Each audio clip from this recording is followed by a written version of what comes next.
Hello. Happy Mother's Day to you wonderful, wonderful people out there. It is so good to see you. So I see Mare is here and Monkey Mary, our cute Mary. And so I'll set up one of these things. I'm sorry I had to delay it a little bit. I am a tired girl. Mark and I spent hours yesterday outside planting flowers in my pots. And then after that, we went to my grandson's play. And it was a long play. There were these one-act plays that the kids wrote themselves and directed. And so Siberian Wind is back. Hi, sweetie.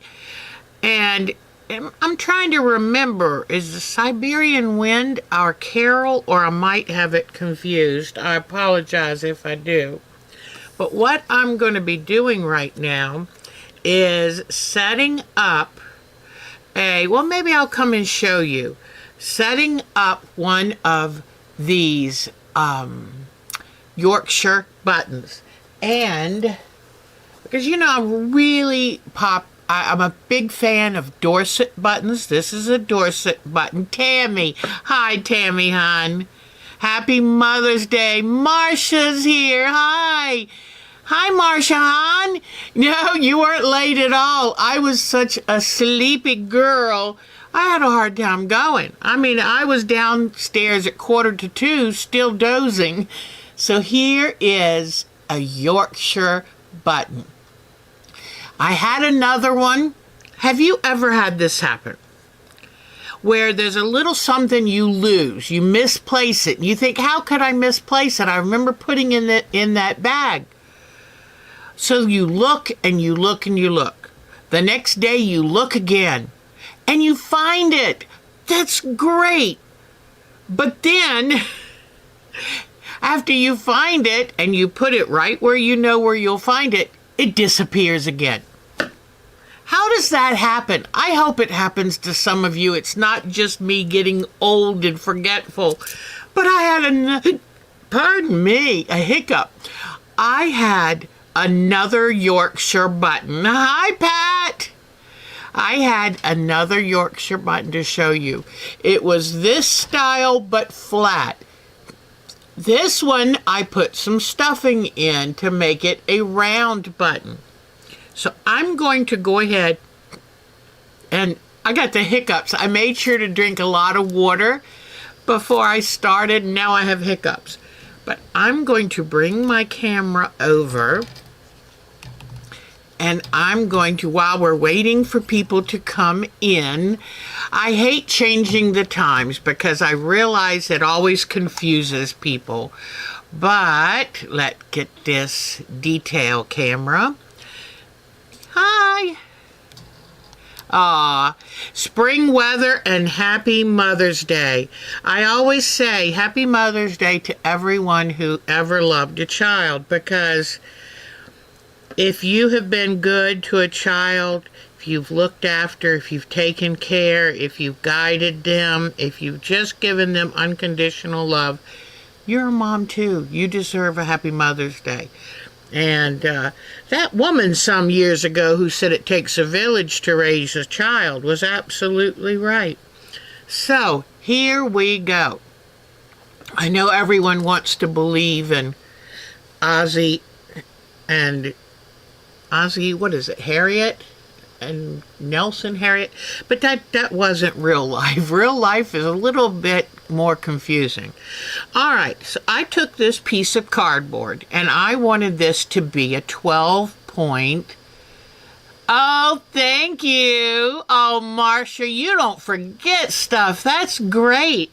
In fact, I have a few birthday presents that I got that I'm going to show you in a minute.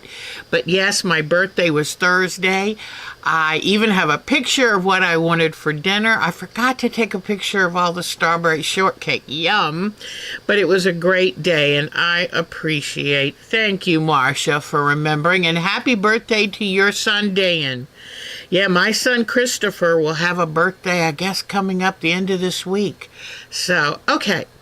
So in the original instructions I saw on YouTube, she had this long string and she held it between her fingers. But with my arthritis, that's getting harder and harder to do. So I have to adapt these instructions. So anyway, now let me check. The one thing in starting a Yorkshire button. Oh, yes. Oh my gosh, Pat, I'm so glad to know you have that problem too, because it makes me crazy. I feel like I waste so much time losing stuff. Okay, the main thing you do, I made this cardboard. I glued like 4 thinner pieces together to make it more rigid. Then I wanted to make like hands of the clock. So I just cut out these little divots, and it helps the threads to stay on while you're doing the weaving. So just make sure you've got the divots deep enough that they won't sneak out. So just cut a couple more of these. There were just a couple that have kind of wanted to pop off, and so just make sure you've got, it's like a little flower, and you can make it all yourself. And okay, so now I think, whoops, nope, there's one more that might give me problems, and that's this one. Okay, so you just want to make sure that your thread stays put. Okay, so now I put a knot here to hold the thread for me. And what you want to do is you go up and around this little flower petal. See how the thread is right there? Then you come down, okay? And you go around the next one. And I thought I would go around the 6, but then it puts my thread over here. You want the thread to pass over that hole each time. So see now here, when I bring it over to the 2, do you see how it crosses over the hole? Sometimes if I haven't done this for a day or two, I have to kind of work out, how am I supposed to wrap it? But what you're actually doing, if you look at the back, you're wrapping every other one. But just the main thing is you've got to come back by that hole, because that is how you, and if it gets a little loose, then pull that string on the back. Make sure it's taut. Not too taut, because then you might have trouble getting it off. So I went around this 9 because I'm doing every other one. Then see how it's going right back across the middle?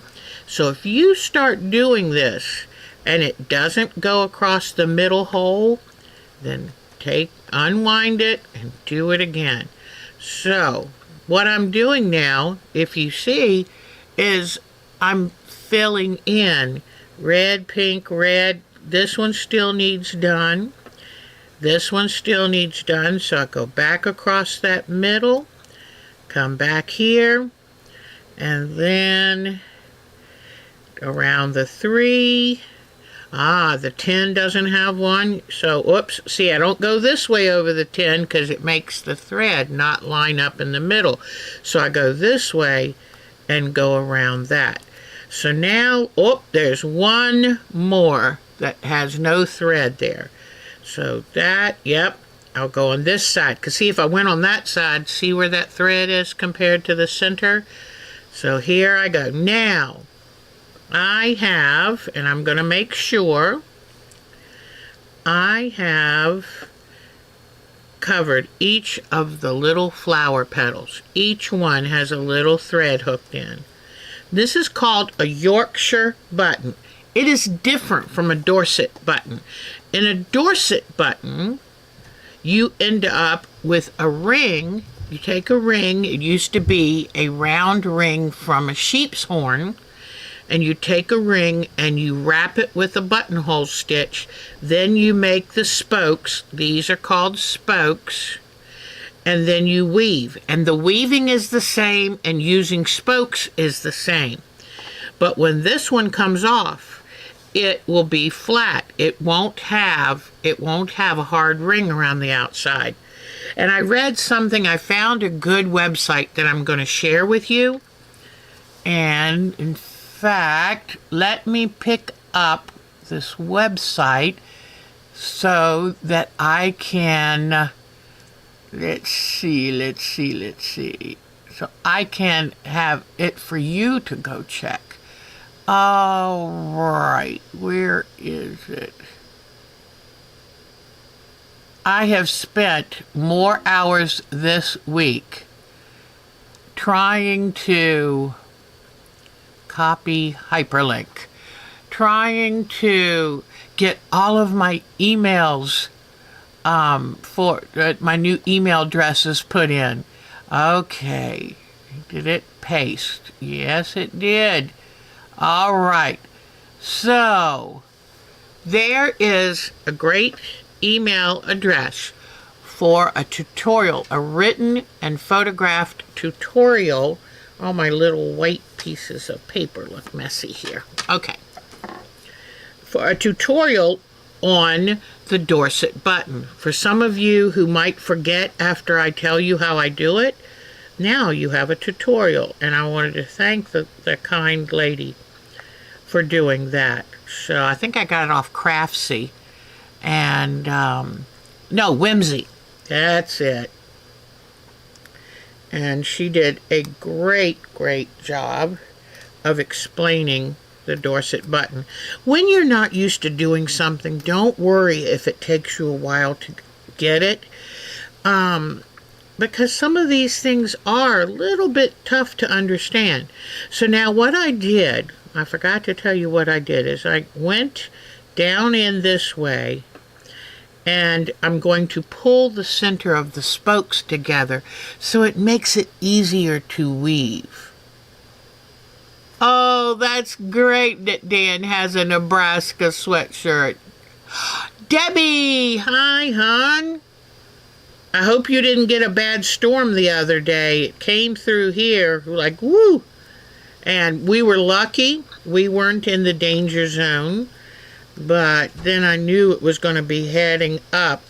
I usually get the weather before Marilyn does. So if you ever want to know, Debbie, just give me a holler. Is that storm really coming up? Okay, so I've given a little bit of an X stitch across these spokes, okay? So now what I'm going to do, and this one's a little easier. You noticed I don't have a big long thread. It would have been great if I could do it, but it gets a little cumbersome. But the good news is it's easier to tie a knot and add thread to this one than it is to these. So, all right, here we go. So now we're going to start the weaving process. And I'm going to come back across just because every time I go across these spokes, it makes them a little bit more stable. So I'm going to come across here, and I'm going to, what you're doing is you're wrapping this thread around each spoke, okay? So that to do another stitch, I've wrapped it around this one, so now I'm going to go to this one. So it's kind of, I'm going across two. And you know what I've just realized I'm doing? Yeah, I think I'm doing it right. Okay, I'm worried that should I be going under it instead of over it. But let's just see. If I'm going a little bit opposite, it'll look a little different, but it still works. And in fact, that's one way you can vary your stitches. You can skip spokes. You can go over or under, which makes a difference in how they look. Now, I'm left-handed, so it feels better for me to go the opposite way. But I'm going to try to do this for you majority right-handed people. So, have you heard the latest? Oh, Debbie, no storm but windy, rain lots for next week. Yes, we're expecting almost every day rain. So yesterday I was out, and Mark, oh, I loved it. He worked with me to plant up all my pots, because I have about 50 of them. And he says I have too many, but you know, I don't think a girl can ever have too many plant pots, you know what I mean? So, oh yeah, I am doing this. I'm doing this over instead of under, but that looks kind of neat. What I might do, and let me explain to you. Well, maybe you can see it. No, you can't see it as good there. Okay, when you go under the thread, the spoke sticks out like this, where the other side's like that.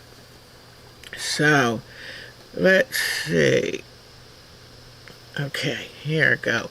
So maybe what I'll do, since I'm going over these, and it's got a pretty little design right there, then I can try to turn around the next one.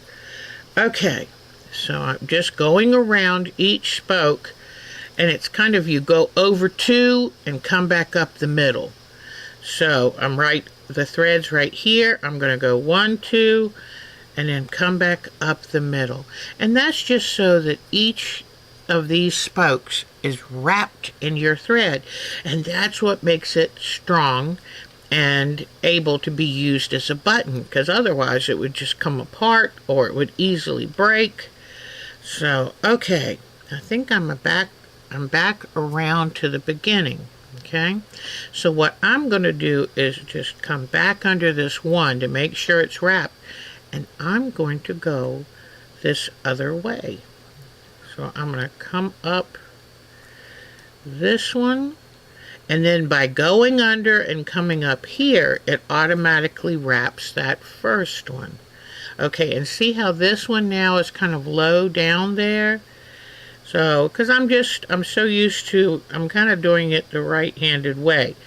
But, whoops, now went around that one. I was supposed to also come under this one. Then you go under, go 1, 2, come up under here. So just by a slight change, I'm going under instead of over. And it's going to make the stitches kind of recess down a little bit. Before I was kind of going like this and coming up. Now I'm going under. So here's the thread right here. I'm going to go under and under. Okay. But you can change these threads. You can change colors of thread so that it looks like it's spiraling out. The colors will spiral out. But see how easy? Once you get going on it, it is so easy. Now by the end of today's show, I'm going to have this finished, and I'm going to take it off and show you. This is the round Yorkshire button I made, but I'm going to show you how to make a flat Yorkshire button. So I wanted to I thought, whoops, see what I did right there? I came up through the middle. So I've got to go back and come under it correctly. See this? So, but you know what? This is the easiest thing to sit and do in the evening. You've got your feet up. You've got some good show on. Oh boy, we've seen a couple good shows lately. We saw the Four Seasons, the new Tina Fey version of the Alan Alda, and he made a cameo, which is beautiful. You know, he has Alzheimer's, and he made a cameo, which was, just dear. And yeah, see how these threads were really on top? These are more pushed back because of not going over the top so much. But it's kind of nice. It gave a different kind of design. It's like what they say, there are no mistakes, and just happy design choices or surprises or happy accidents. So, all right. So I'm going to need to put a new thread on here. Let me show you how to do that, because it can be a tricky little thing. And so I'm going to pull out a nice long, now that I've got that started, see how much more stable it is once you get some weaving done? I don't feel like I have to hold it or it'll fall apart. So it gets much, much, much easier. All right, so I pulled out a long string. I'm going to cut it. This is what I want to show you. This is the important part of putting a new thread on here. Okay. You've got the old tail left. you take the needle off. If you leave the needle on and then tie a knot, the needle is not going to work. It won't be able to slide down the thread. Isn't Bob Ross great? So, hello everybody. Oh, Mitty is here. Yay! I'm so excited to see you ladies. And Mark was saying, you know, you're so tired. Why don't you not do the show? And I was like, you know, I'll miss you guys too much. Okay. So put the needle on the new piece of thread that you're going to use, because that way there's no knot to keep you from working it all the way down to the end. Now, this is a way that I have been doing it. There are different ways for everyone, but what I do is I do a double square knot, meaning when you take the two threads and you take, let me see if I can do this. My hands get harder and harder to use the older I get. They get stiffer and less responsive. But, okay, ready? So, one twist, two twist. Okay? That's what makes it a double knot. It's less likely to slip if you give it that extra twist. Sometimes I put a double twist on this half of the knot, but today let's see if just a single will do. And you kind of have to, I hold these ends while I pull the knot tight. If you just pull this and leave the ends free, it might pull out all the way through. So now I trim off these pieces and I'm ready to go. Now, I could have trimmed the knot a little closer, but it's more likely to let go. So what I'll do is weave it in, and then if it still bothers me, I can trim it once it's woven in. All right, so I've here, my thread came up here, so I'll go back under two, like this. Wow, that is a long thread that I chose. Good job, Deb. All right, this is, okay.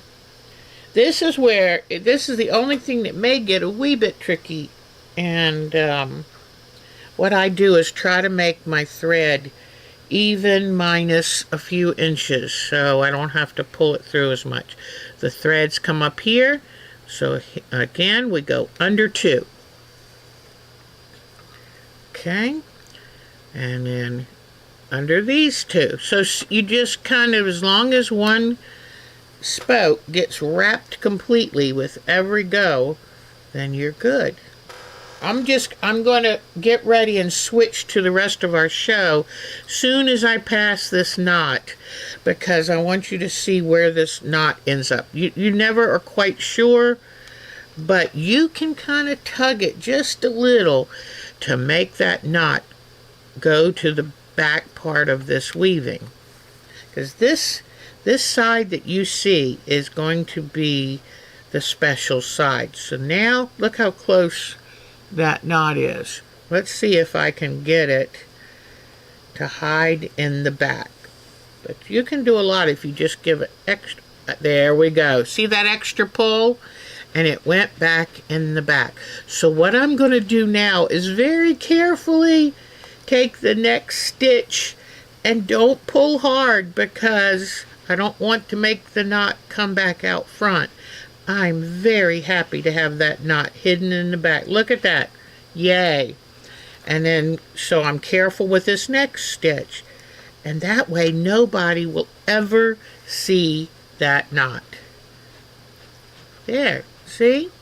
So, if you're careful with these, you can usually find a way to hide that knot. Alright. So now I'm going to go on to the rest of the show, but we will come back before the show is done, and I will have this finished and show you how to take it off and what to do once you have it off this piece of cardboard. And again, this is Yorkshire button making. And I was reading something when I looked up, and they were talking about how Yorkshire and Devon buttons the industry ended up collapsing in about 1851 because a machine was made that could make buttons, and part of the Industrial Revolution, and they didn't have a need for any more of these buttons. So that makes me sad, but you know, that's kind of life. While I've got you here, I'm going to show you, this is my sparrow quilt border, and I'm going to show you. Uh-oh, you have no power. Oh, Miss Mary. Well, I know you'll watch it later, and you've got my love you, sweetie pie. I'm sorry, hon. Take good care, and good luck getting your power back on as soon as possible. So this is the border I'm making for the sparrow quilt. I've gotten all the branches put on, and now I'm doing the leaves. And I showed you last week how I stitch around and then leave a little opening and take the back part out of it. So here the stitches are all on the back, so you don't have to see them from the front. So once I get all the leaves sewn on in the remaining 3 borders, then I can start putting the cherries on, and they are fun.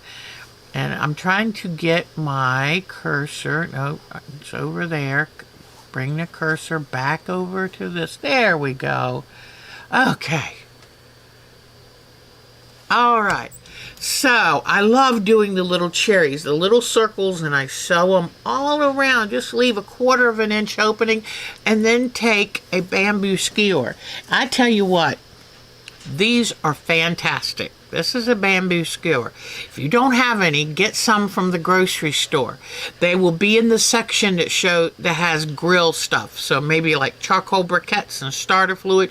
Look for these, because a lot of people use these in chicken teriyaki and kebabs on the grill. And let me tell you about these. If you have a metal stiletto, a lot of people like to use a stiletto to feed the fabric under the sewing needle. I would never use a metal stiletto. You can wreck your machine with one. If you end up getting it under the needle, you're going to break your needle. You could jam your machine. At the least, you can throw off the timing. So what I recommend, a wonderful lady, Virginia Flippin, who just passed on this last December, taught me, get a nice bamboo skewer, and you can break it, cut it, whatever, you know, and then take a emery board and kind of smooth off the end. Make it the length you want, is what I'm trying to say. When you use this, if you accidentally get it hit by the needle, it won't have the same effect as a needle hitting metal. This will give, this will break, this will part. The fibers aren't so, I could break this so easily. I mean, this is a much better stiletto, and it's a whole lot cheaper. So, and then if the end gets messy, just toss it and grab another one. Maybe it's a whole 1/3 of a penny. I don't know. But this is a good thing, as Martha Stewart says. So I like to use them for all kinds. And another thing, if you have to do something stuffing it, I've always used chopsticks and things, because wood kind of helps grab the stuffing and push it into whatever you're stuffing. So it's just all around a very good tool for very little money. All right, so that's my borders. I haven't had as much time to work on them this week as I would like to. The other day, Mark sat down with me. Bamboo skewers are great for stuffing tight places too. Exactly, like if you've ever made dolls, it's really great to help you stuff down in the hands and the fingers. And remember, when you use stuffing and you're stuffing a doll, do not put a great big piece of stuffing so you can stuff the whole leg at once. Use small pieces, smaller pieces, and go in carefully.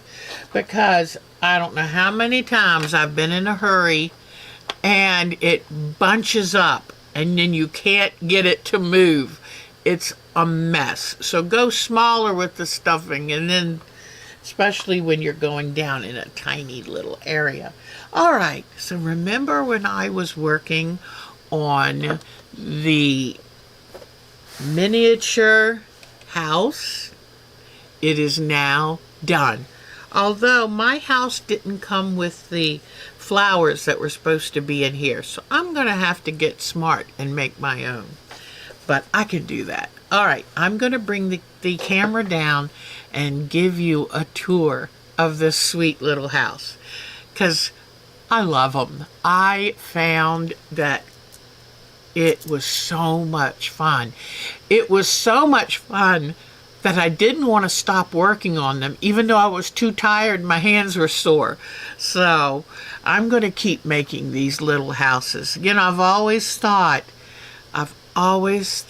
about making a dollhouse, but it's awfully nice when they have all the stuff in their little thing. So, all right, let's see what we're going to do. All right, welcome to, now let me see if I can turn the camera around. I'll move this back a little bit. I love this new camera setup. Sorry if I'm making you a wee bit nauseous. But here is this little house. And all of the wooden parts you punch out of a flat sheet of wood, which I just love the punching out. This little candle is a little piece of wood. I shaved the end to make it look more like a candle. This is a bead and that is a bead. And now you've got a candlestick. The little frames, and it comes with a piece of paper that you glue on the back of the little wooden frame. These books are just paper. See how light and movable? They're paper. You cut them out and you fold them and glue them, and they look like a stack of books. These little beads on this pretend little drawer, and you put all this together. And look at the little lights back there. The little lights are just beads. So it's just beads with a little LED light. Then I built these little benches, and these little books are so much fun. Here is just beads. Back here, there's a little mug, I guess. Someone had a drink. Then here's a little letter that I folded, you cut it out and you fold and glue it. Here's a little book with the pages open that I made. It is so much fun. So here's this wall. Look at these flowers in these tubes. They're the kind of tubing you would get in a fish tank, and you put together. And then some more books, more pictures, another little piece of furniture you make, all with flat pieces of wood you punch out of the original. Here's a little paper basket I made with a little tiny picture frame. Let me move some light over here. Little tiny picture frame with a picture in it. A rolled up printed piece that looks like a newspaper. One of the little books. I just love this stuff. It's so cute. So down here, I'll show you again. And see this? All beads. They're just different kinds of jewelry finding. And they have a black little piece of like rubber pipe you put the string through so it looks like an official light. Then this one, the light back there, just beads. And the LED. Then there's a little fireplace, and it's an LED light, and that's a paper folded and glued fireplace. I mean, it's just magical. It is just magical. And you build the stairs, and you build the little rocking chair. Isn't it the cutest? These are just beads. Beads and rivets and like snap parts that you would put on jeans. That's all it is. And all these little books is just pieces of scrap wood that you wrap a printed little book cover over. These flowers these I had to cut the leaves, wrap them around the flowers, and glue them into a little wooden pot-shaped bead. This one probably shows better. Yeah, that shows better. But isn't this just the cutest thing? And all of the furniture pieces you pop out and glue. And I think when I got this, it was probably about $19. And I dearly, dearly love this. So you punch out all these little balusters. I mean, it's just so much fun. So it's got a battery in the back that runs the tiny little LED lights. Mark did the wiring for me. There's some couple little tiny wires back there, and I think some wires over here. And then the wires feed into the back, and you have a little on-off switch. There's the little battery pack. So they're only run by batteries. They're not dangerous. So anyway, this is my little house, and it was absolutely fun. Look at this bead that acts like a holder for these supposed rolled up newspapers. And on this little, let me show you this little shelf here. That's a little bead. Let me see what else. But all of these, most of these things are just little beads. You took some what looked like folded newspapers and tied them with a string. How cute is that? Then there's some books back there that is one of those. Cut and fold it to make it look like a stack of books, and then tie string on that. So I think it is tons of fun. And this has a little clear piece of, whoops, this is supposed to be a magnifying glass, has a little clear piece of plastic. These are just two beads to look like a decanter. These are just copper wire pieces stuck in a bead. So, to me, whoever designs these has such a creative spirit. Now, this was supposed to be a feather, and that's one of those things that disappeared on me. It was a paper picture of a feather you cut out and put together. Well, when I couldn't find the paper part of the feather, I just went to Finney's cage, got one of his feathers, cut it down to size. There we go. And these books are fun. You just kind of fold them accordion style, glue them in. But oh my gosh, guys, this is so much fun. So thank you for taking that time to look at it with me. I get excited about little things, let me tell you. So, okay, let me come back to the main camera. All right, move that lamp. So then, for Mother's Day, I got this in the mail yesterday from my daughter Katie. She's the artist daughter up on the Eastern Shore. She threw this bowl. She did it. I thought if I had another life, I would be a potter. I have too many back problems now to do it. But boy, she's taking a class in throwing pottery. And it's beautiful. It's so beautiful. I love that her symbol is a star because her last name is Starr, S-T-A-R-R. So Katie Starr, look at that. Isn't that great? I love it. When she told me she was taking the classes, I wanted to blurt out, oh, make me something, because I love hand-thrown pottery, coil pottery, whatever, handmade pottery, I love. And, but I told myself when I was thinking about it, when she was talking about it, I said, don't be selfish. This is her thing. So, thank goodness, I am thrilled to have this. So, thank you, my Katie, and I like it. It's got a heavy enough bottom in it that it's not going to move around. I can keep special things in it. So, I love that. Then, for my birthday, guess what Katie sent me? She was saying, what would you like for your birthday? Well, I had been building that little magic house. So I looked on Amazon, and look what I found. You see that? It's a little sewing room. I am so excited to do this one. And it's cute. It's got a sewing machine. It's got... What I loved about this one is it's set up with ribbons and crafts and sewing. So I can't wait. I will start this, I have a feeling, very soon. So then my other daughter, my Becky, got me this because I'm getting to the stage where I'm trying to organize my supplies. I have so much. I feel very blessed that in 30 or 40 years, I've collected a lot of what people might call crap, but I call possibilities. And so this is a wonderful bag. It's got pockets everywhere. So this is going to become my English paper piecing go-to bag.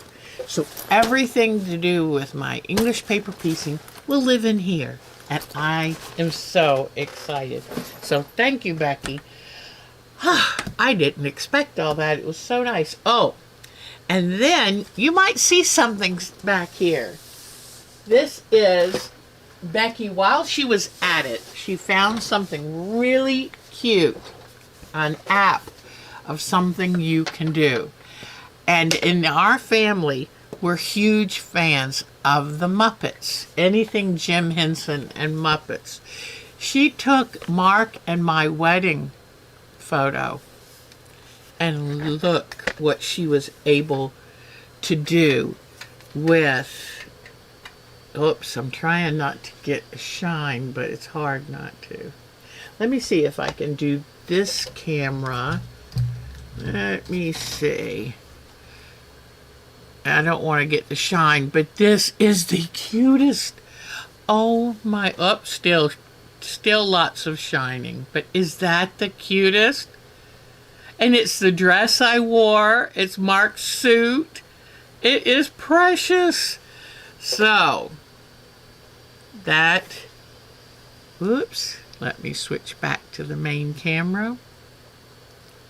I just think this is the cutest thing ever. So, Mark and I love it. It is so cute. So, I feel I got really lucky this year, and I feel spoiled rotten. So, thank you. I hope you also got some really good things. And I'm hoping whenever your birthday is, that you will enjoy it the most. So, I was out in the yard yesterday, and I happened to notice this was laying on the ground. You see this? It is a delicate kind of moss or lichen, and it's fully dried. I don't know if it came off the roof or off a tree, but this is good stuff. With this, you can make little miniature scenes. You can, I had a quilt of a rooster standing on a tree stump, and so I glued some lichens on the tree stump. As long as it's well glued down, it's a good thing. Just make sure it's very well, probably hot glued down onto the quilt. But that's precious stuff. So I wanted to show you when I found it, because I was like, yay! I love adding realism to my quilts. All right, I got a couple little things. I think we'll go to the John Flynn first. I was showing you last week how I make my daughters, or my kids' wedding quilts. They were all double wedding ring. And I talked to you about John Flynn is the best form of making the wedding ring that I've seen. There are some that take shortcuts I don't like. I like in the wedges, I like it to be all individual fabrics. I don't like shortcuts where you cut fabric in a curve. Now, that's fine if that's what you want to do, but I wanted to make the traditional double wedding ring. So I'm going to bring you over here on the close-up camera and show you this John Flynn book. It might be out of print by now, but if you look around eBay and maybe even Etsy, I think you can find some. And so let me get my glasses on so I can see, and we'll come back over to the close-up camera. I'm loving this new camera and the OBS system. It's wonderful. Okay, so let me show you what it looks like on the front. To me, this is one of the best ways. Double wedding ring, step-by-step workbook. I think I paid about $12 for this. Best money I could have spent. Well, it says here 18. I don't know if that's what I actually paid or not. I probably got it used. You know me, I am very cheap. This was published in 1990, but it is just as good today as it ever was. So here we are, and I love these quilts. Now, what is so wonderful about this? Well, you remember that John Flynn was a bridge builder. He was an engineer, so he looks at things with an engineer's mind. Okay. And I forget, I might have seen this. Look at the coloring sheets. I would not color in the book. I would use this, make a copy of it, and then color. But, okay. One thing that I love about his designs is you can decide what size you want to make the block. And the size you make the block will determine the size of your quilt. You'll kind of use both things at the same time. And he shows planning, rotary cutting, machine sewing, clipping, and pressing. All right. So, what he tells you is if you want an 18-inch, let me see if I can get this lit up a little better. It's not looking too bright to me. If you want an 18-inch block, then you will cut your strips 2 1/4 inches wide. If you want your block to end up 15 inches, you need 2-inch strips, and so on, right down. So, then you have 2 different fabrics. These are the arc fabrics, and then you're going to have corner fabrics. This is one of the corner fabrics. My daughter loves the 1930s.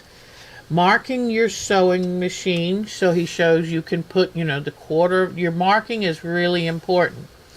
Now, do you see this little thing right here? This is going to show you. I love when I can use the strip set method instead of cutting separate pieces. This does not mean you have to cut a bunch of separate pieces. But just remember this. We'll come back to this. All right. So what you're going to do is you cut these strips and then you stitch them together in the pattern that you want. And you can even do that chain piecing, anything to make it very fast and easy. Then you're going to need to take those strips and you're going to need to cut them into sections. Okay? And this will tell you how wide of a section. It has a chart here. So then you cut these, and here you have, I'll show you. What you want to have is this. What you start with is this. See the difference? Now, this is, let me look at this. I trimmed it. I think this is going to be an 18-inch block. I'm trying to remember. Let me see. This is why writing notes is a very good thing. But this may be 15 inches. I'm trying to remember. I think this might be a 15-inch block. So here is the trick of the John Flynn method. Okay, in fact, you know what? I can tell what size block it is. Hold on. All I have to do is come back to the page where it tells you what strip width. So all I have to do is measure this, and it will remind me, but it would have been good if I had kept notes. All right, this looks like, is it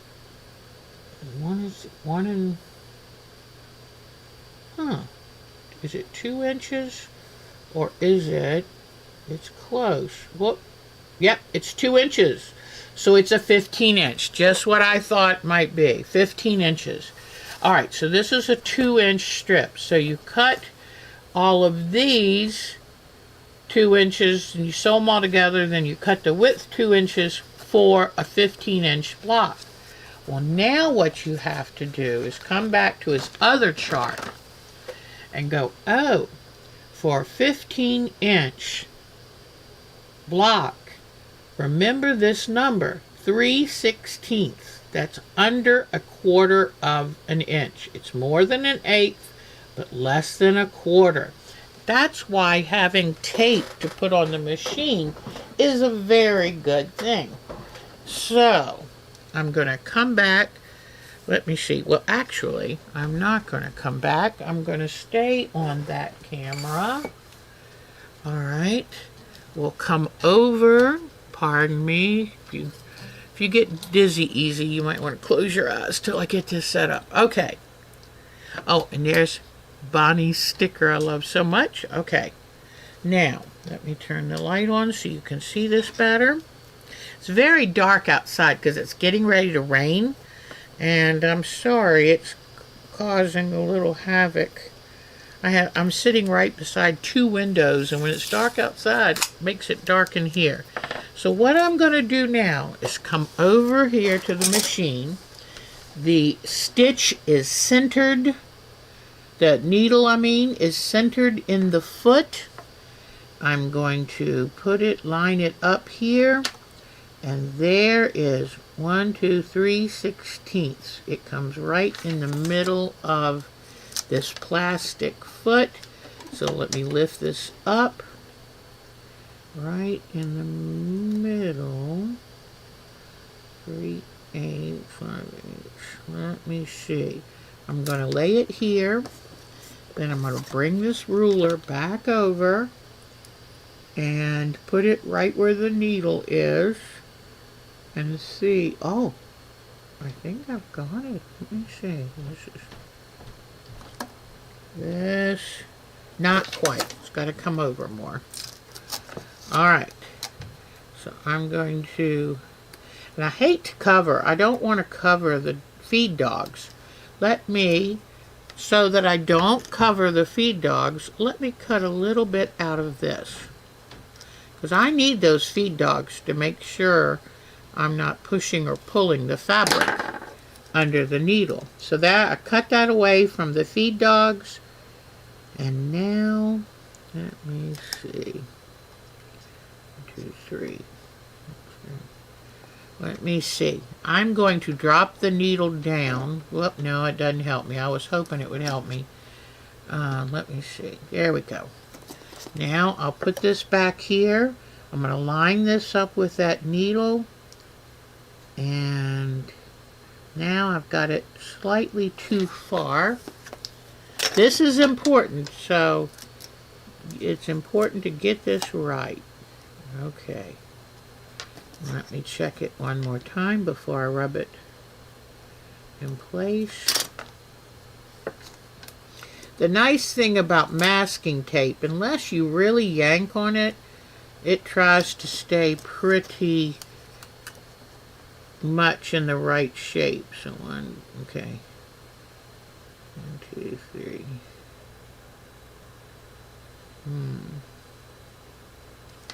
Nope.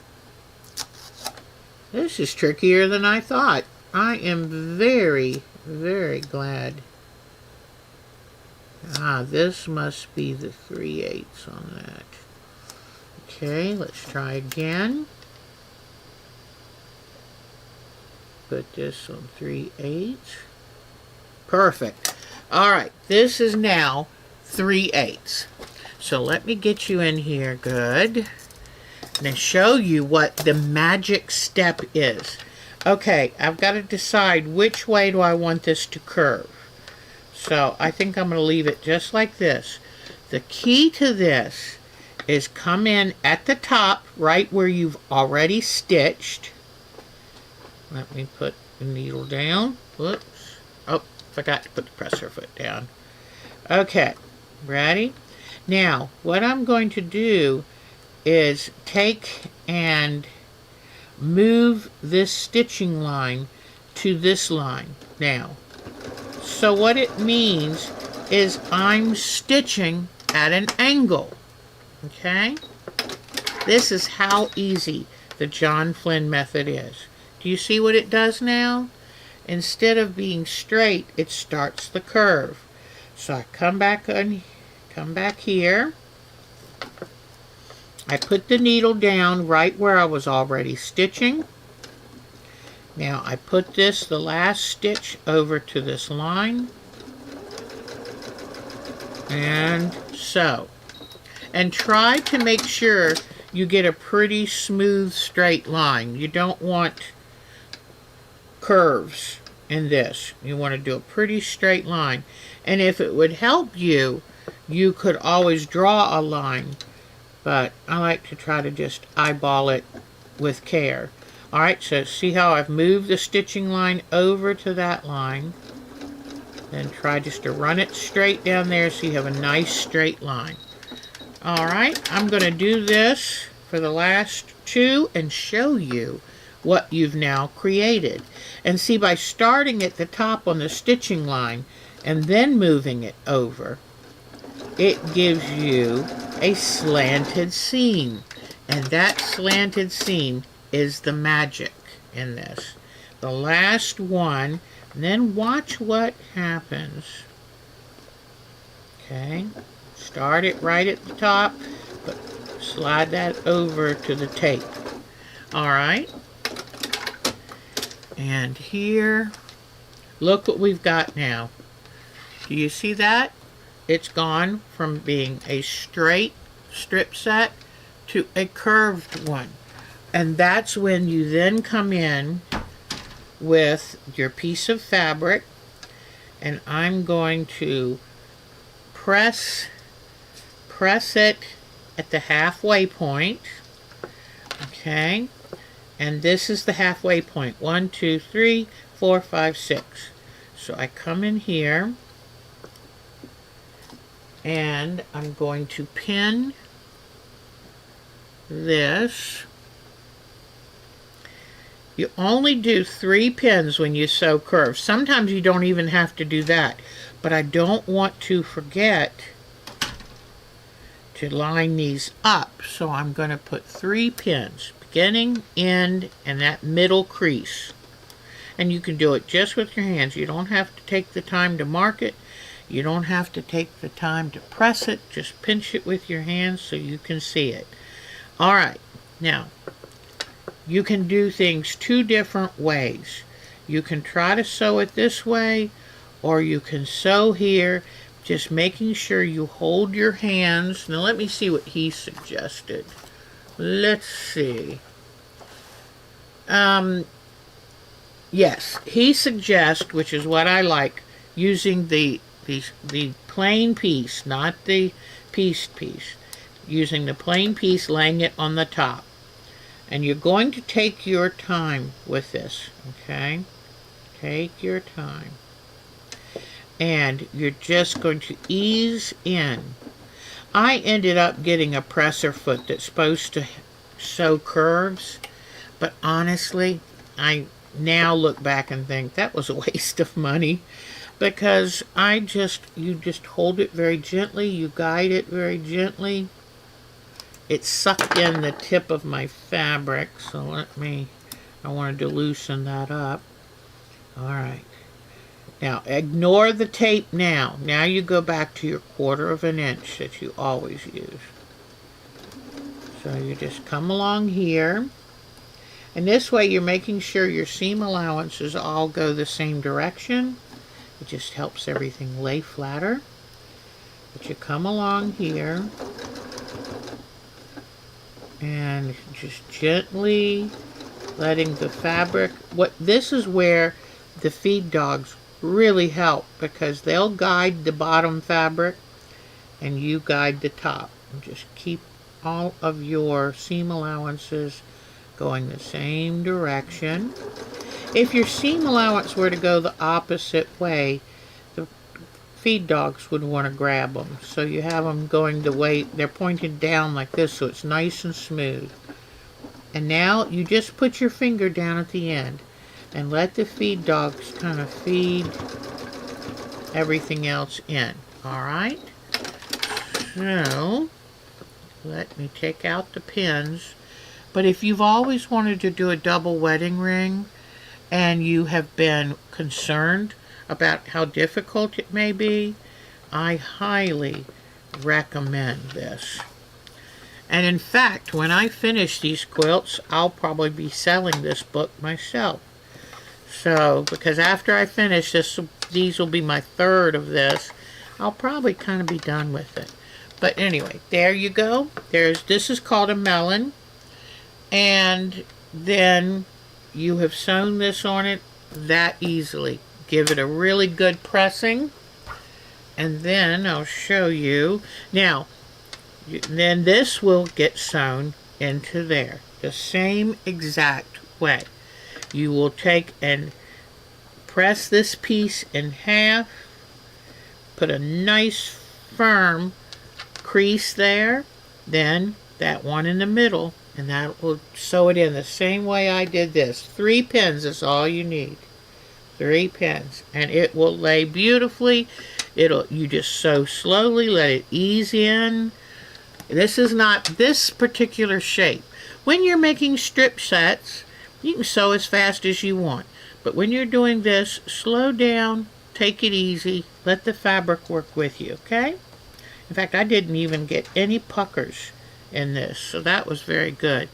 What was I getting ready to tell you too? It was something I was thinking about, but normally I would press at each step of the way, but I just wanted to show you this quickly. But so you make 4 of these, and then you're going to have the colored fabric on the outside of all of these. So I think it's really pretty.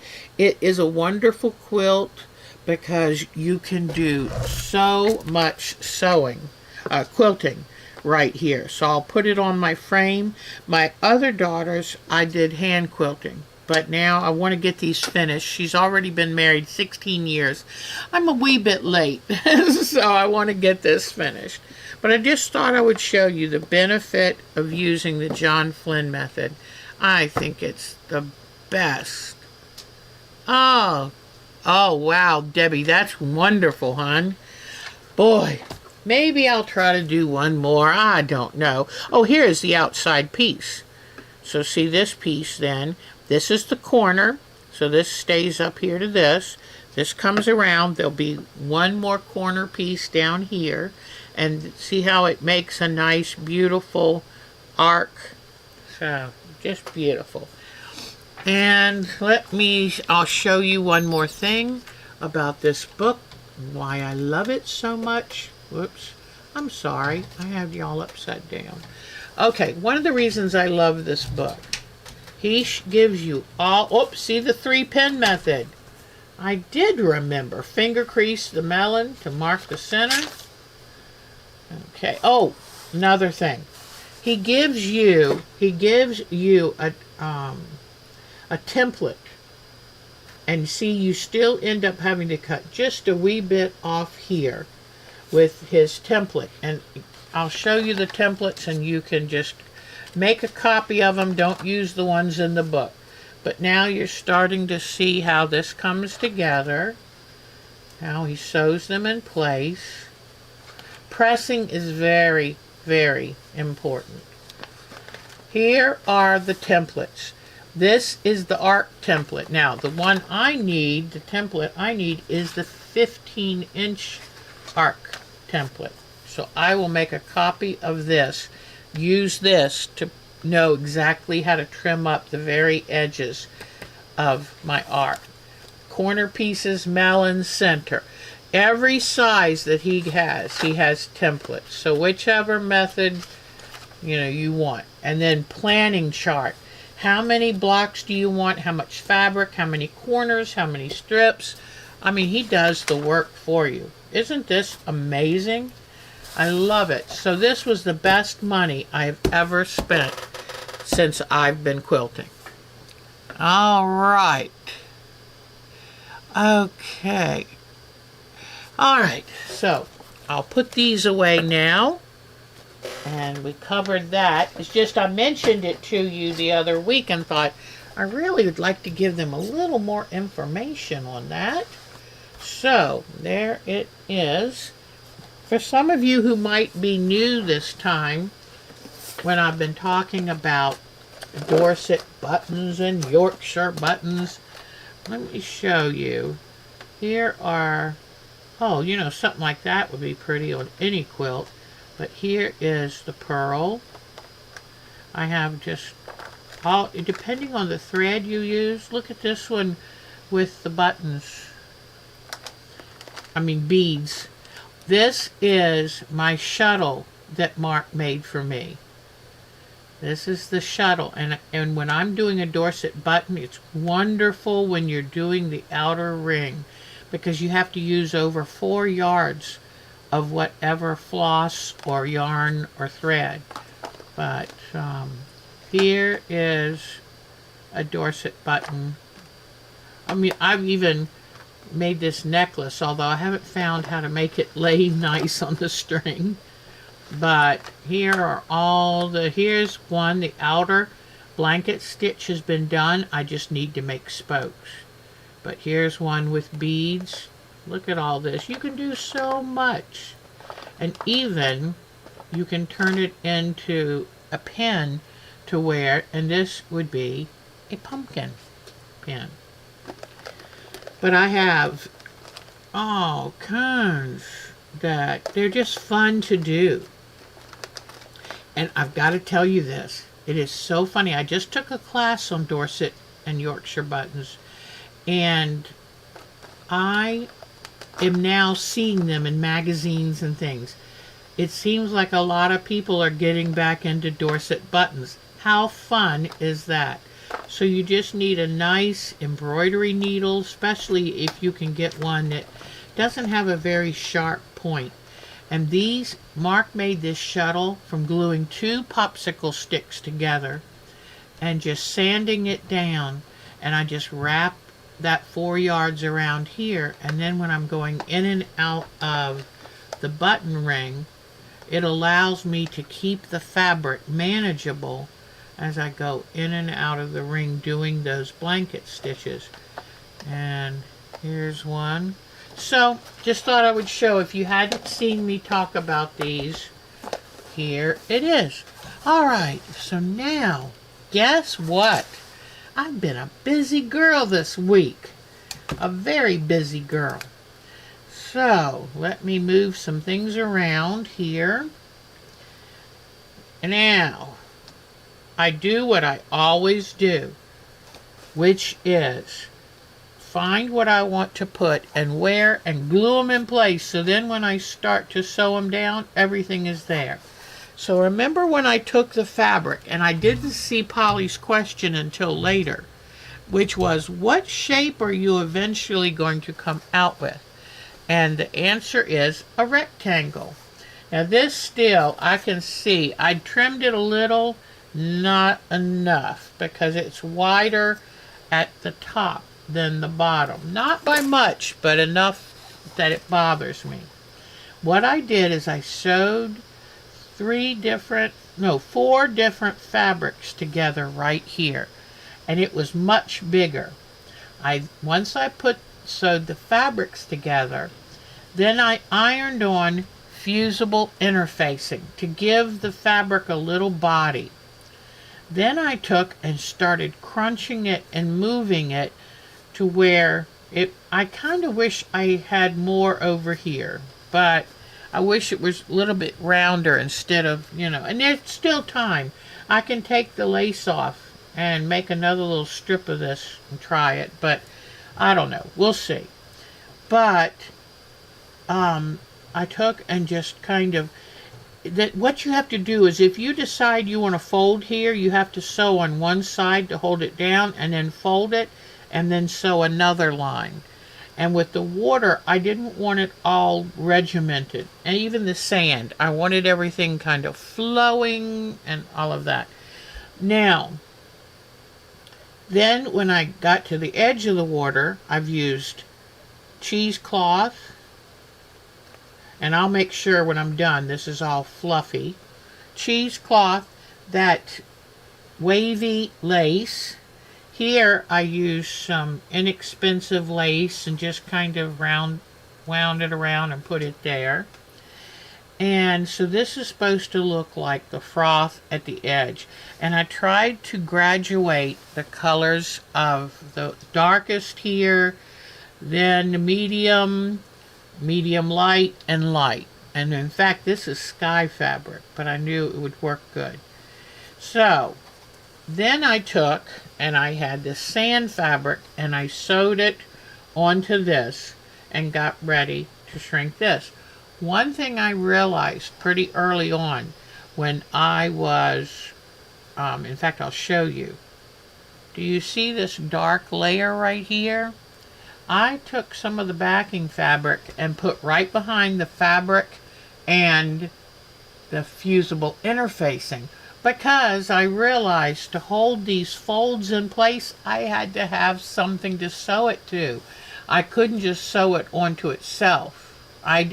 Maybe you can figure out a better way. So it's a little thick, but I went ahead and put a backing, and when I would fold and crease and sew, I sewed it onto, what would you call it? A backing that's kind of a sacrificial backing. Okay, because you would never see it again. So then I put this up under the edge. I let this kind of hang over the sand because the froth would kind of show sand through it. And then I took this, and I knew this part of the sand I wanted to be smoother because that's the part that the water washes up. But then with all of the more extreme waves, with the walking and all of that, how can I make the sand look messed with and walked on? So then I did, and it was real tricky. You have to kind of find your way of folding it and scrunching it. It wasn't as easy as I thought it was going to be. I thought, oh, this will be fun. This was hard. This was hard because I didn't want it to look smashed in certain areas. I wanted it to look more natural. It was tricky. So I got that folded. Sometimes I had to take the stitches out and try it again, but I got all of that folded, leaving rooms to tuck things in, like this sand dollar right here, and get all of that.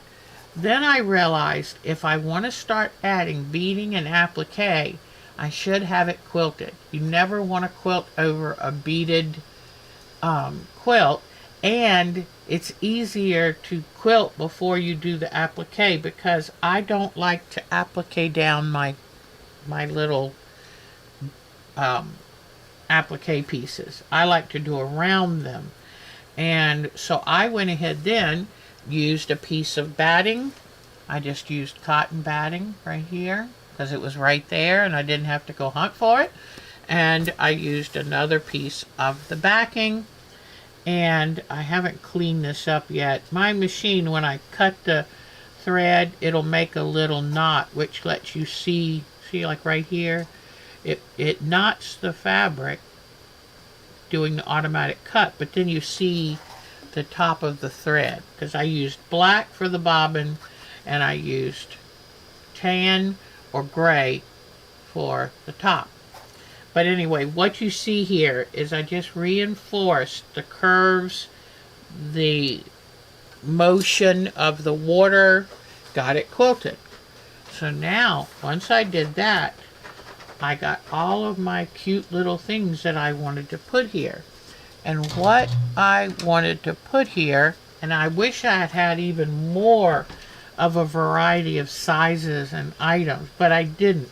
I had these few little sea turtles, okay, and then I had these bigger sea turtles. So I chose the smaller of these. I got these, and what I'm doing, let me bring you down to see this. Let me bring over my light, is I have batting under. In fact, you can see right here, see the batting? And I glue it down so it's there and I know just to work on it. But what I did is I glued in the center down, it has batting, and then I'm doing needle turn applique. And needle turn applique is just what it sounds like. Let me show you that. Here's a little turtle I'm doing. And what I do is use the needle and I just tuck under the fabric. Sometimes you really got to tuck it good because the batting might be there. And then you very carefully take a nice tight little stitch right there. There we go. Take a little stitch, okay, and I'm just using a light gray thread because gray blends with everything. Let me bring the camera up just a touch. But you just take and push the fabric under, run your needle, it tucks the edge of the fabric, then you come right on the outside of that tucked under fabric and you stitch it. And you will notice a place like right here where the neck, tucking the fabric for the neck, all those little ends, those little raggedy bits want to stick out because it's a curve. So put extra stitches here. Even if they have to show, you want them to be secure. So put a few extra stitches so to make sure I don't want it coming unraveled.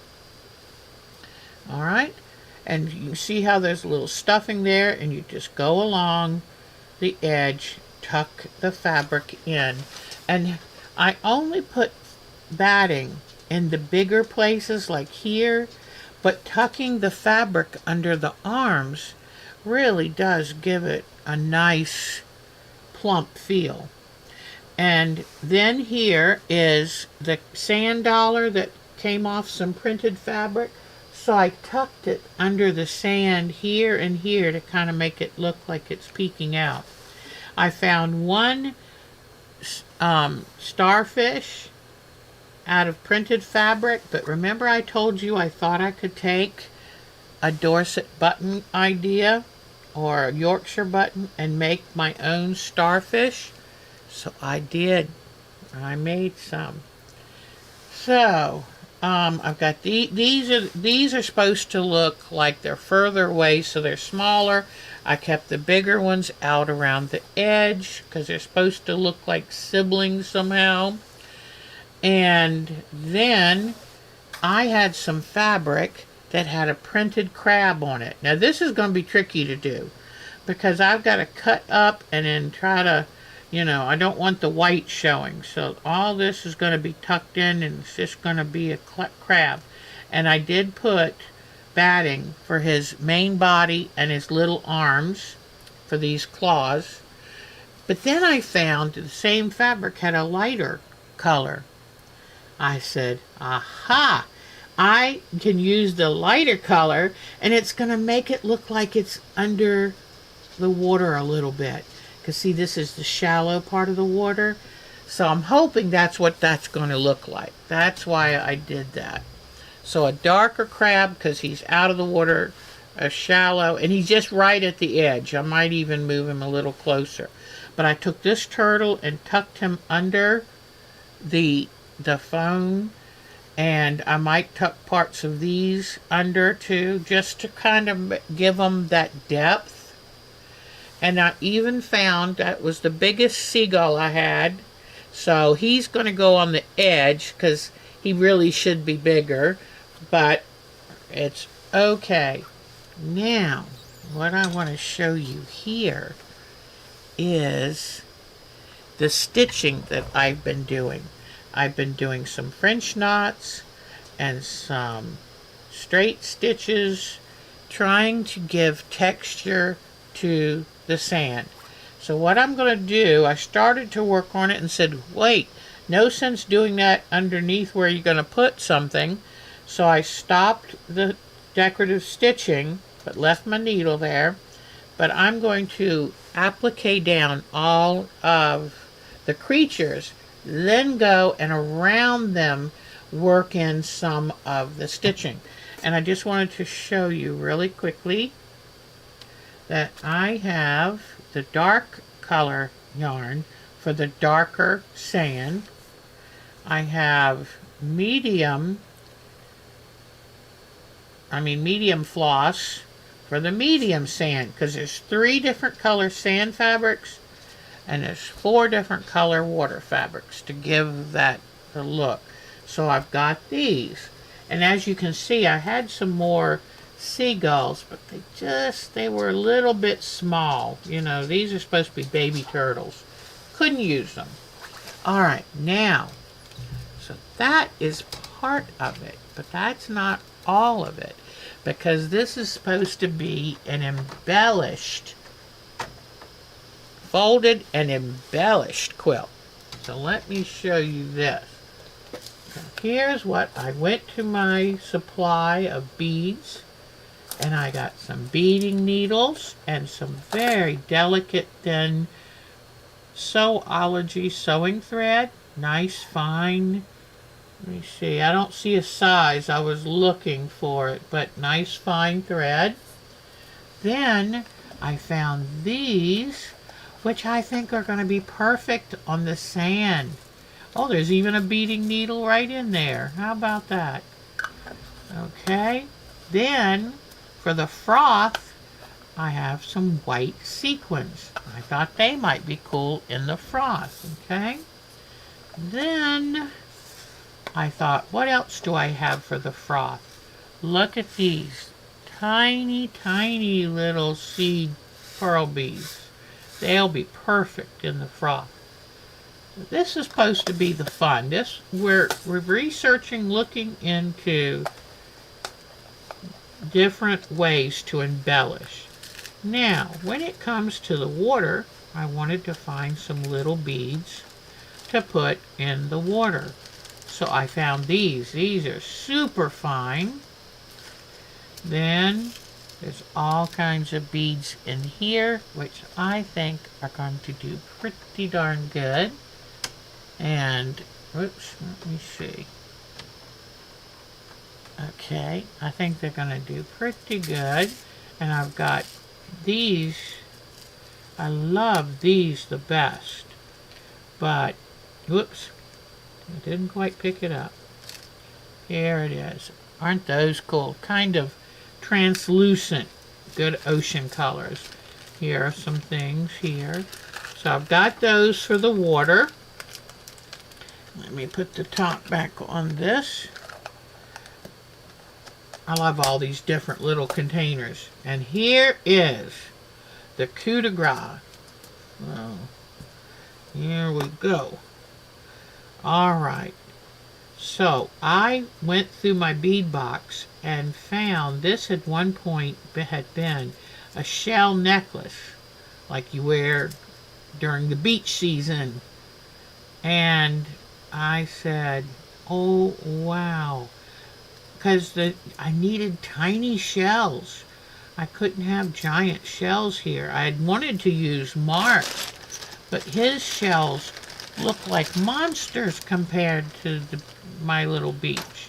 And I didn't want to do a big quilt. If I had done a bigger quilt, I could have more perspective to make it go from bigger to smaller. But I just wanted something small.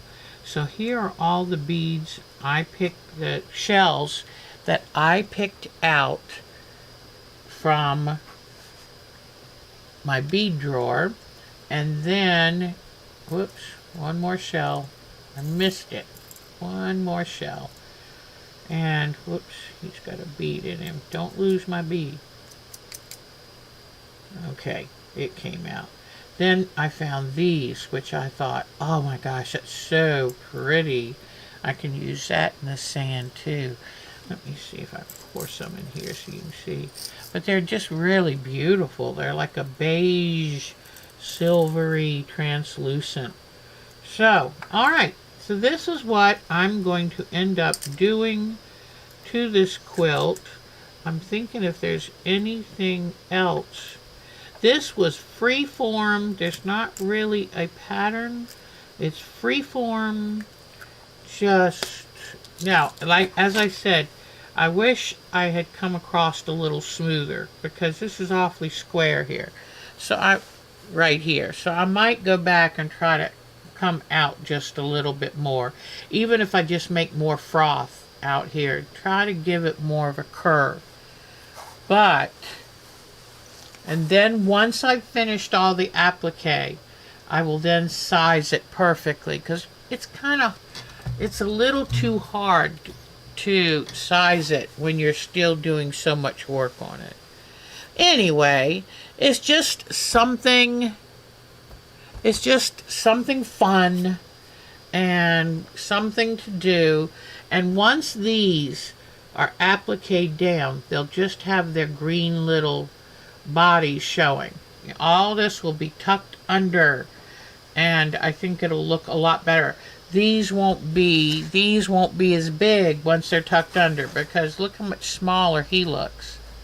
So it's just supposed to be a little bit of depth. And so anyway, I like my little starfish. I did them the Dorset method. I had 5 spokes and did the weaving around the 5 spokes. Whatever way you can figure to get your little starfish. And I couldn't really find anything else in my stash to use to embellish it.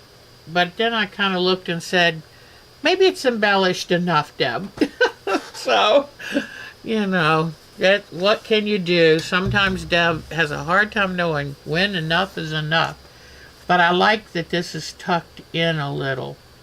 And you know what I could even do? I could put one and put tulle over it. So, ooh, I like that idea. So I'm going to get some tulle and put, and maybe like move him up a little bit and put the tulle over him so he's just entered the water. That would be great. That would maybe tulle over this one. That would be super. And I can probably do tulle over the crab. Who knows? So it's just, what I'm trying to do with this project is look at things a slightly different way. And trying to decide what do I have around that will work with this, that I can convey that look. So if you were able to see my quilting, everything kind of reinforces this whole movement here. And I don't know, what do you think? You think it'll work? I hope it'll work. Hi, Michelle the Quilter. Oh, it's so good to see you. Well, this came, in fact, we're going to get ready and go do show and tell. I'll show you where this idea came from. It came from what I think is a scam. But I said, oh, but I like their ideas. So, whoops, this goes the opposite way. But I like their ideas, and this is just going to be something small, and I'm not sure how I'm going to edge it. Maybe just a small dark blue edging around. But this is just supposed to give you an idea of the water coming forward onto the sand. So it's just like a little snapshot. All right, so let's go do show and tell, and then I can show you where I got this idea. So, okay, let me get my,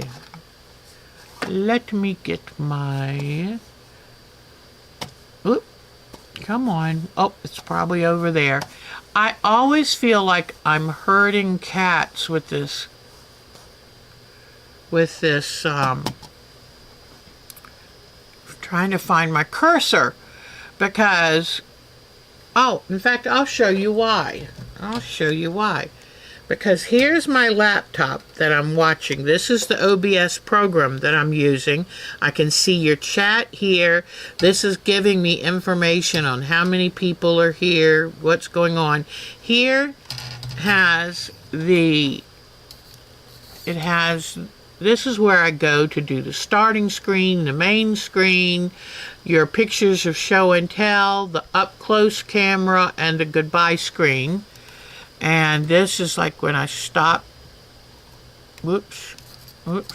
How do I do? How did I lose? Oh, I see why I lost this.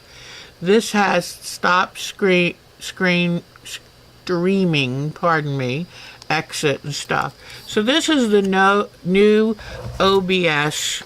This is the new OBS system that Mark and my son helped me learn. This is, luckily, I've had this for years and never used it, but this is where your photos come up when we're doing show and tell. So you can't see that right now. It's a little washed out because of the camera, but let me see if this, nope, it still won't show. The camera doesn't want to recognize it. But this, your photos come up here. And in fact, let me see. If I, let me push escape. There we go. Let me get this down. But here is, I bring this up and it's show and tell. And I'm on Alberta ready to start. So I've got these two screens I look at. This is why sometimes I see a little bit more discombobbled. But that's what you're seeing. All right, so what I'm going to do now is come back to the main camera and say, we're going to do show and tell, and then I will click on the desktop. I really do like this system. I know now why my son tried for years to get me to do it, but I was intimidated. So here's Alberta's quilt that she sent us a picture of, and these are table runners. They could be a bed scarf, I guess they call them. But isn't this beautiful? I love her choice of fabrics. I love how that the center's bright and it ombres out to the edges. How cool is that? All right, let's see another one from her. Look at this one. This is really sharp and, I mean, just commands your attention. Isn't that pretty, though? We tend to forget. I'll never forget that when I first saw quilts and was trying to learn about quilting, I was so intimidated. How do you make this work? I mean, I didn't understand. To go, okay, that's a square, that's a square. Up here is most likely a square.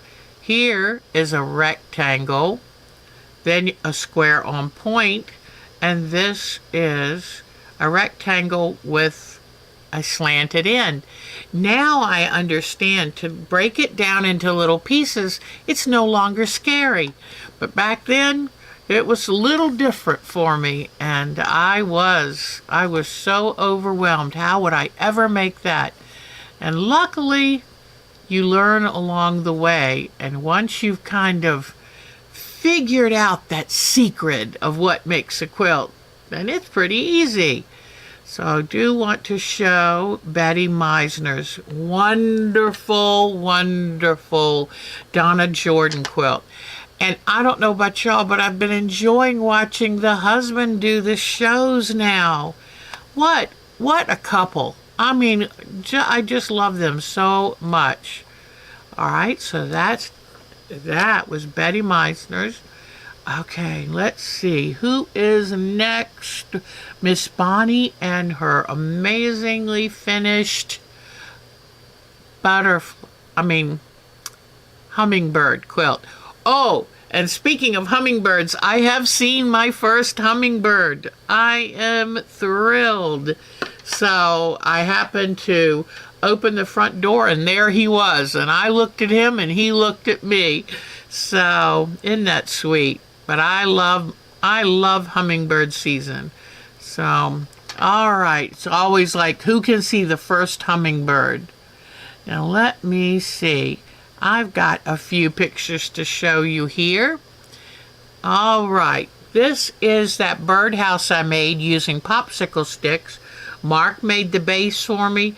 Then I put on the popsicle sticks, and we thought we sealed it perfectly. We had Zinsser oil primer. We put a coat of that or two. I put 2 or 3 coats of latex paint, and guess what? Soon as it rained, some of the little popsicle sticks wanted to swell up. So it's like, oh no. So we've got to figure out, I think if we get something, I think the water's coming in up top and getting behind the popsicle sticks. So we're going to try to find a way, maybe some rubber membrane to put underneath this finial to protect it. But I sure do love that. It is so pretty. This, now, it doesn't look like this now, but this is the trellis with my clematis on it. And I don't know if you say clematis or clematis, but it is a double or something. It's like a pom-pom clematis, and it's a pale purple, and I mean, it just blooms its heart out. Don't be surprised if you buy a clematis vine. Give it like 7 good years before you really want to see big blooms, because I waited and waited. Every year I thought, this thing's not going to make it, but it did. And here's up close of the vine and some of those flowers. So I love it. It's now, the blooms have are going by, and they're not looking the best, but it's been wonderful.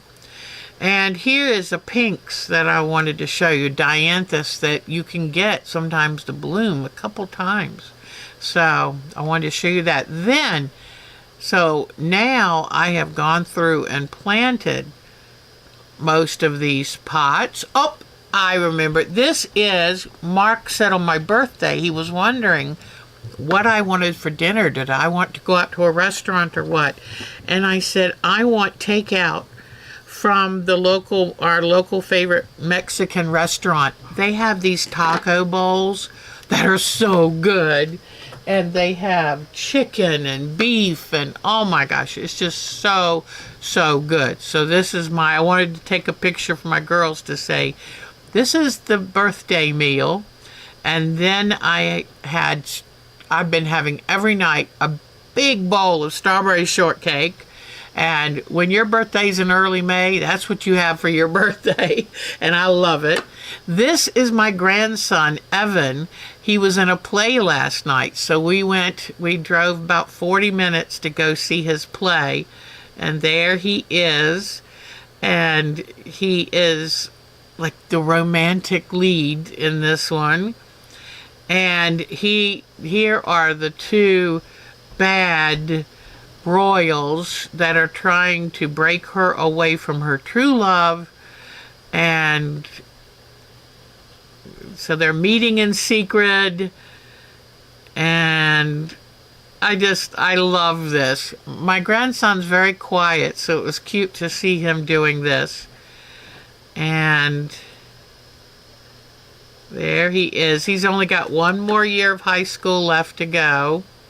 So at this point, when the person that she has supposedly been promised to here comes into and catches them alone, he starts a fight, and here's my Evan, and he ends up getting stabbed. So, just teasing, of course, but, you know, it's a teenage angst-ridden play. And, so there he is. There's the sword he was stabbed with under his arm. But I was so proud of him. I was so proud of all these kids. They did such a great job. It renews your faith in today's youth. I've got to tell you, it's a wonderful thing because these kids don't have to do any of this.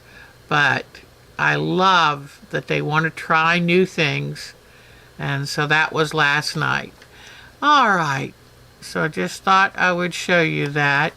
Mark, of course, would say, "What's all that long hair?" But I said, "It's hair." So, okay, now let's go back and see who's next. Debbie, oh yes. Let's see. Debbie Hodges has been, I can't wait to see this finished. It's pretty darn close, yeah. And then I love her 2 vignettes. She uses her staircase. It's a turned staircase, and she uses that space to put up seasonal quilt displays. I think that's lovely. So way to go, Miss Debbie. And y'all keep sending me your photos because we get inspired by seeing what you're doing. And let me see. Miss Mary's been busy. She did her seascape. Oh, I haven't shown you my seascape. What did I do with it? Oh my goodness. I thought I had it in this basket. I really, really thought I did. Oh, it's hanging up right behind me. I finished my seascapes. As soon as we're done with this, let's look at beautiful Miss Mary's first. I love all the things she put in it. Love it. And then, whoops, that is her Dorset button. I love them. And then here is one of her, I think this was her latest, I do believe, English paper piecing. And as soon as I can get my English paper piecing done, we're moving on to this year's version of English paper piecing. Here is another of hers. I'm not sure which one is the very last one she did. I love how she fussy cut these blocks. I mean, that's really great. And it just adds that little pizzazz, that wow factor. So, let's see. Oh, SJ, her daughter has been doing some acting like my grandson, and her daughter was in a play representing suffragettes. So she had the clothing for it, but she needed a banner, a sash to wear. And guess who made this? Our SJ over in England. I think it's beautiful. She used ribbon and embroidery. It's lovely. So way to go for celebrating your daughter. And that is terrific. Way to go. And then I'm trying to... Oh, yes, Miss Vicky. I ordered some fabric that with a gift certificate I had gotten. And Miss Vicky has the very same fabric line. It's called Boho. And I'll have to look at mine over here and give you the full name for it. This is the boho part. She added this extra fabric to go with that. And then here's another picture. There it is before. She made a curtain for her daughter. But that fabric is so dynamic. I love it. All right, so now I think that's it for our show and tell. And what we'll do is come back here and I want to show you. I finished this totally, except for the label. Uh-oh, I know you will remind me. We also wanted to say, so proud of all the countries that got together to support Ukraine. Sorry we weren't invited, but you know what? If you tell people, they'll listen to you. They'll believe you. And if they think you have nothing good to wish Ukraine, then you don't get invited. What a shame. Oh, darn. But then you just might go and accept a 400 million gift of an airplane from Qatar that you're not supposed to do. It's not that... What are we now going to owe Qatar? Oh, well. Let's move on because we're trying to stay in our happy place, aren't we? Here is our last seascape, and I got it finished. All done. Here's the back of it. And it's kind of interesting to do this kind of binding that wraps around the back like that. But I want to show you, let me pull this a little closer. I want to show you the quilting I did. What I did is said, what kind of design do I want? It's supposed to replicate a wooden frame. So what kind of design do I want on it? So I did 2 straight lines. In the corner is a little, oops, hold on. What's this little white thread? Okay. In the corner, it has like a little decorative design. In the middle, right here, it has a little decorative design. I wish you could see. It's just kind of like a little arch thing in the corner. Then on the what's supposed to be the mat board, I did kind of a wave look. So, but I told y'all this year, that I was going to start finishing things. And that's really, really important to me to finish it all. So, this one is done. Now I have another quilt to put over on my wall. So, I like it. I think it's really nice. So, it ended up working out. It had its moments, but I luckily fell in love with it pretty early on in the process. So I've shown you that one. We've shown you this one. I've shown you my cute little house. I just love that little magic world. I was supposed to, I want to read to you the name of this fabric, and it is Boho Basic, or Boho Blooms by Deborah Edwards of Northcott. So, and there's my version. I haven't decided how I'm going to use it yet. Someone was nice enough to give me a bridal gift certificate or cash card, and I used it on that. So thank you to whoever that was. All right, so one last thing.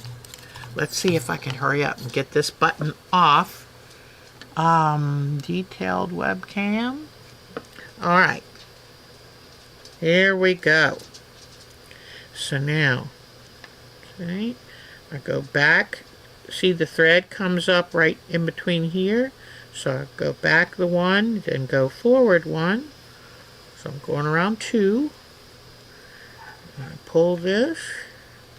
I'm going to try to be real fast so we can hurry up and look at getting it off, because it's very interesting.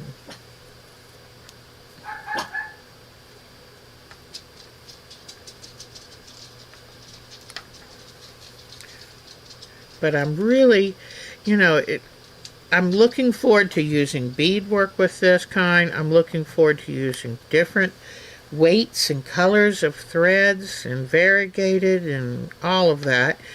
Oh, it'd be fun to put some metallic in. I would probably use 4 strands of the floss, cotton floss, and maybe 2 strands of metallic. So there's just so many different things you can do. And you can use these to embellish purses, totes, clothing. You can use it on quilts. You can use these to decorate a funny quilt. Whatever you can think of. But you can make keychains from them. You can make a brooch, put a pin on the back, like this right here. You could put a pin on the back and wear this. You could hang it from a necklace string. So, or, you know what I like, is put them in a picture frame as a record of historic women's art form. So display them in a frame.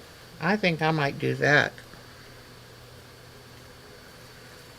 So I'm going round and round, round and round.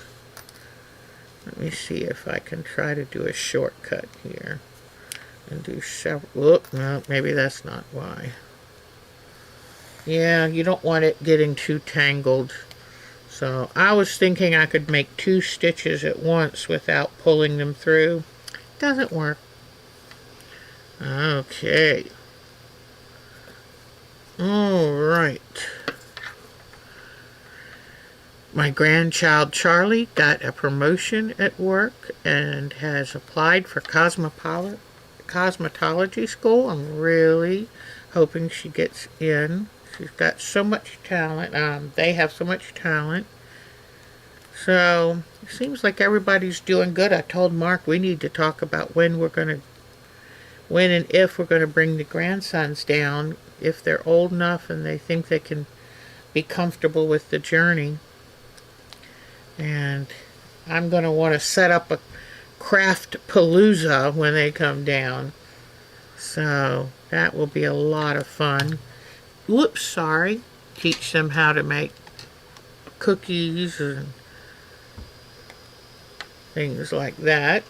All that grandma stuff. Alright, come on, Deb. Let me know if this gets too boring. I guess you'll let me know by probably leaving, but that's understandable. I know some people make a whole entire project with the audience watching, but I always worry y'all are going to get bored. So, okay, I know what I'm going to do. Remember how I went backwards? I'm going to go just a little bit further, and then I'm going to go backwards just to make the stitches look a little different. This would be so much better. I had a needle that didn't have a sharp point on it, but I lost it. I can't find it. It was one of those things like I told you. Okay, so now what I'm going to do is I'm going to go this way back and see how it changes the stitch, because by changing the stitches you can get more interesting designs. I wish this variegated thread changed a little more often, but it doesn't. So, but maybe by doing the stitches, oh yeah, they look different already. So, happy Mother's Day to all of you, and I want to give a shout out to Miss Sonia. And sometimes parenting can be more challenging than we'd ever know, but I think those are our special angels that love till it hurts. And just want to let her know we're thinking of her today. She definitely deserves a loving Mother's Day. Okay, almost done. I hate to take it off too soon because it's not going to amount to anything if I do. But look how different these stitches look, all by what direction you're going. Isn't that? But that's part of the fun, because you can change up how things look. Now remember that the farm families in England, Wales, everywhere over there, probably even Irish, the women took up making these, and it really helped lift their families out of poverty. And they would make 72 of these a day. And for that, they would make 15 shillings, which we figured out, I'm sorry, not 15, 3 shillings, which in modern money is 15 cents a day. But back then, 15 cents worth allowed them to pull up out of poverty and to actually get a little ahead. So often, especially in the non-farming season, the whole family got involved in supporting this livelihood for the mother. So it was a shame when it finally went away because modern technology took over. And you know, that happens. It happens. Alright. So now, whoops, I think I did something wrong. I'm going to back up this stitch because I think I might have done something a little wonky. It didn't look right somehow. Alright, so this is around here. I'm going to go here, come up. Yeah, I think I went one too far. But sometimes you kind of lose track of where you are.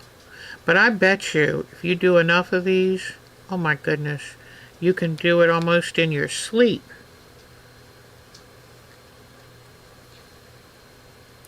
I remember as a child, I had a beautiful white sweater, and it had Dorset buttons. I always thought it was so unusual to have a little ring with some yarn in the middle going back and forth. I didn't understand, but that was my sweater buttons. And I wish I had that now, because that was a form of Dorset buttons. Alright, I might go ahead, let me just go around one more time, then I'm going to show you how to take it off and turn it into a button. It's going to be a small button, because I didn't go all the way out, but okay, any questions? Oh, I would think the Victoria and Albert Museum would definitely have these. Okay. Okay. I love seeing y'all chat with each other. We've had a couple new members to our group's IO. And so if you would like to join our group and join our chat room, then there are some nice perks involved. It's all free, of course, but we share free patterns. We can help answer questions. In July, oh, that's one thing. Next week, I'm going to have a plan for what quilt I teach. Every July, I teach a quilt class, and you take it. It's like a Zoom, but it's called Jitsi, and we do it for a week. And so we'll decide which one is going to be the quilt for this year, and we'll get a vote and then start working on it. Oh good, I'm finally getting a change in the color. Whoops. Sometimes these pull in just a little, and then the needle goes right into the paper. So what I'm going to have to do is put a coating on this to toughen it up a little. Alright, so almost ready to take it off. But next week I've got to remember to give you two options of a quilt. Now, when you're working on this, see what it's doing? It will start, the thread will start to get twisted. When it gets twisted, it's a pain to kind of pull it through, so just let it hang, let it untwist, and then finish up. Who is that? That's my Grammy. So, okay. One more. Okay, I want this light pink to be around the outside edge. Alright. So then when you get it to this point, like this, okay? Now, normally you'd come out a little bit farther, and I'll show you why. But you just take and lift it off the little flower petals. Okay? Uh-oh, I didn't mean to cut that. That wasn't good. Oh boy. Don't use sharp scissors to take these off. Let me see if I can use that needle. Didn't mean to cut that. Yeah, the needle works better. And take these off.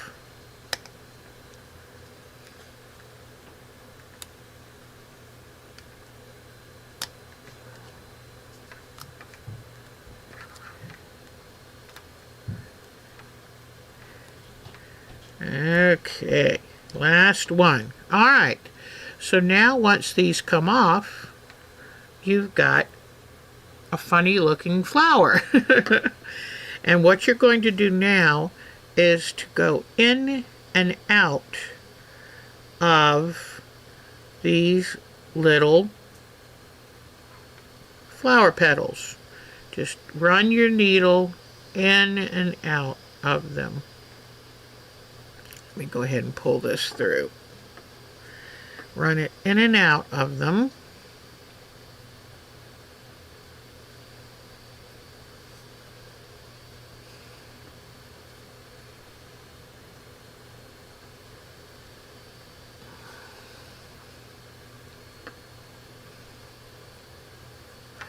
And you can see what it wants to do. So now you know what I'm going to do.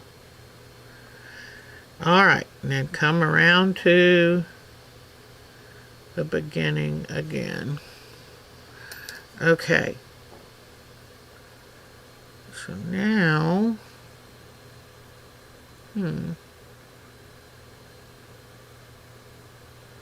now you pull the string down like this, and if it were bigger, you want to do it, depends on what size round you want, but pull the string tightly like this, and you can have a little flat button. And then you take and come up through this, and then back down. And you just put a few stabilizing stitches, whatever form or fashion you want, put a few stabilizing stitches to keep those ends tucked underneath, like this. Whoops. Just pull it through. Well, it might, let me see. It tends to want to get caught up. Probably would be good to use Thread Heaven or something like Thread Heaven or beeswax. So this stabilizes it in that flat shape like this. And then what you can do is you make a loop on the back like this. See this loop? You make this loop on the back and you go through it several times.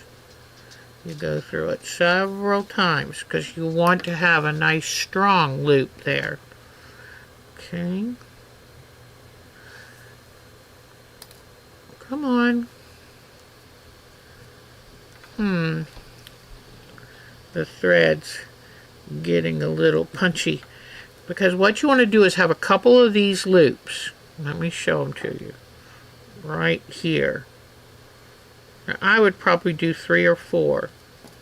You're going to have these loops right on the back like this. And then what you do with these loops, and I would probably try to have 3 or 4, is you do a buttonhole stitch. So